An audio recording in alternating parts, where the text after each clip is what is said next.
Alright guys, I know it's been a while, but there's been a huge content update to Fighterz Frenzy 2, so let's get right into it. Sylvari's passive has been replaced by Cursed Edge. This gives her light attacks a 30% chance and her heavy attacks a 50% chance of silencing the target for 3 seconds. She's no longer resistant to stuns, but now has a little bit more offensive power. Next, using a light attack after using Dancing Shadow will allow Sylvari to perform an attack at the target location. This does 50 damage. Twisting Deception now silences targets for 4 seconds and has had its cooldown increased to 8 seconds. Song of Her Heart no longer locks targets in place, but it now has a much cleaner animation. Overall, the changes to Sylvari's kit still allow her to play as a mobile skirmishing hero. However, with silences now at her disposal, she's able to create more openings and fight in better engagements. Sentinel Shield can now be recast to perform a Shield Bash, which knocks back opponents and deals 30 base damage plus the amount of rune force used. Additionally, the shield also provides full status immunity, which means that stuns, slows, nothing gets through it. However, the trade-off is that the hit detection now only tracks to one side. This means Grayson is only protected in the direction he's facing and will take full damage from behind. Summon Volley has had its cooldown increased by 1 second, however in exchange it has an added bonus. If Luxar steps into the zone, he'll receive 40 HP, a speed bonus and a damage bonus for 4 seconds.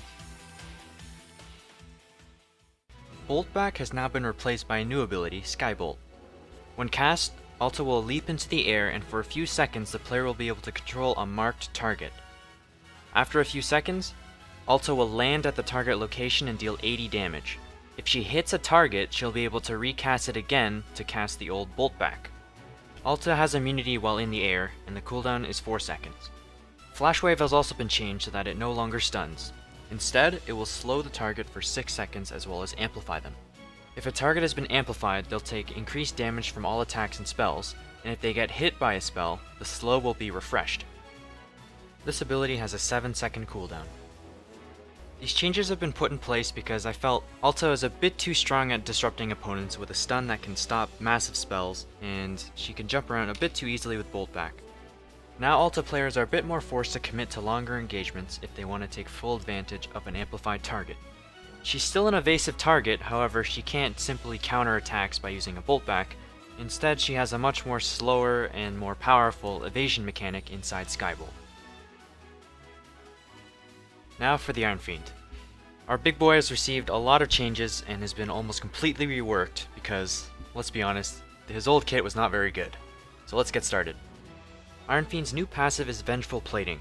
This passive gives Iron Fiend a 20% chance to take increased damage. That's right, you heard it. He takes increased damage. However, in return, he'll permanently receive a 10% increase to his attack damage. One Fiend Stampede has been changed a lot. Instead of acting as a movement speed buff that allows you to damage and slow when you're touching an opponent, upon casting you will instead charge in one direction with vertical controls, and the first target you hit will be stunned for 3 seconds and be knocked back. However, if the Iron Fiend charges into a wall or a solid tile, he will instead be stunned for 3 seconds. This ability now has a 6-second cooldown. Next, Impure Immunity has been replaced by Wild Rend. This is a simple melee attack which will deal damage equal to half of the HP that Iron Fiend is missing, as well as healing him for half of that damage dealt. In other words, the lower your health, the more damage you deal. It has an 8-second cooldown. Iron Fiend's ultimate has been relatively untouched. Instead of giving you bonus damage, it will now give you increased movement speed and increased attack speed. Its cooldown and duration still remain the same. The changes made to Iron Fiend during this update were I feel the most important, since the Iron Fiend is meant to be this kind of wild beast that deals a lot of damage and is always up in your face, and the old kit didn't really accomplish that. With this update, he's now much more dangerous of a hero. He can deal insane amounts of damage in a short amount of time, he's unpredictable, and all around just a non-stop fighting machine. And while all of that's true, at the same time the Iron Fiend is just as a detriment to himself as he is opponents. This is a really high risk, high reward hero, and I really think this change really enforces the non-stop fighting in your face playstyle that the Iron Fiend deserves. Toffee Raw's old ultimate has now been removed and replaced by Phoenix Ascension.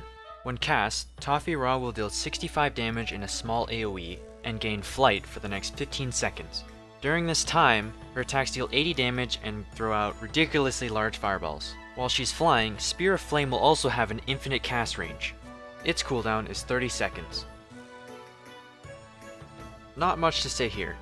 Lotta's Spectral Trajectory will now silence opponents instead of slowing them, and similar to the changes made to Grayson, Claw and Fang will now provide full status immunity. Alright, that about covers all the changes that have been made to the heroes currently on the roster. If you're still here, thanks so much for watching to the end of the video. As usual, the game code and executable file will be down low in the description, and although it's been a long time, I promise you there will be a lot more content coming to this game, including a new hero that's already in the game and just needs a new video, so that'll be coming out real soon. Thanks for watching, and if that's all, I'll go ahead and let it fade to black.